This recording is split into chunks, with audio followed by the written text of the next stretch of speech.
Chapter 12. Angelica tried to manage the two tasks of following a man whilst making notes about him on her phone.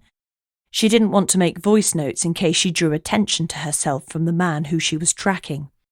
So she typed. She was a quick typist usually. That was when she wasn't walking and watching someone else at the same time. Angelica spent as much time deleting and retyping as she did making the notes in the first place. Something about this man told her that that was all worthwhile. He walked away from the sea, heading uphill with the same method of staring just in front of himself as he travelled. It nearly brought him bump to bump with two other people. The man didn't bother stopping, changing his way of moving around or apologising. Angelica thought it strange. That wasn't the only strange thing about him.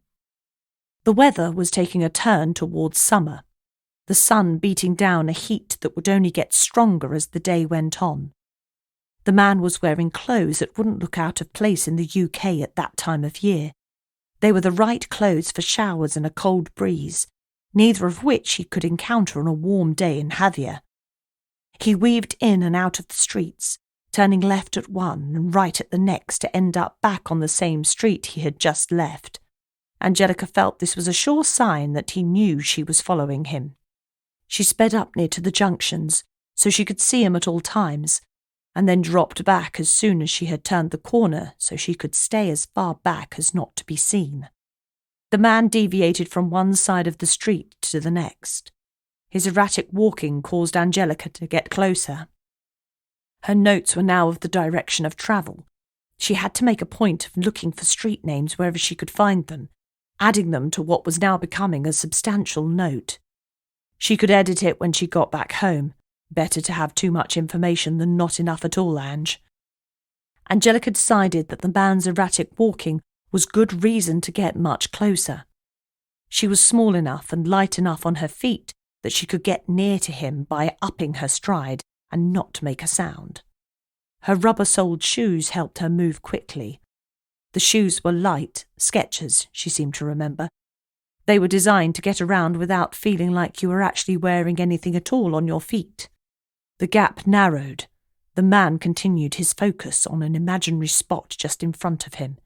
She reckoned if she was bigger and stronger that she could catch him up and take him to the ground before he even knew she was there. But that wasn't going to happen. Angelica stood at around 5'2". The man was at least 6 foot tall and probably weighed twice as much as she did.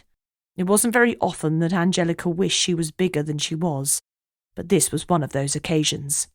Getting closer still, Angelica felt a trickle of tension sparkle through her body, starting at her neck and pulsing out from there. She smiled at the adrenaline rush, thanking her body for it. Angelica wanted this rush. That's what she got out of bed for. Well, that and raising her amazing son. Her phone vibrated. She tried to cut the call off before it sounded. Too late. The phone rang. The man turned around, immediately recognised Angelica from the scene of the death, and ran off. She was powerless to stop him.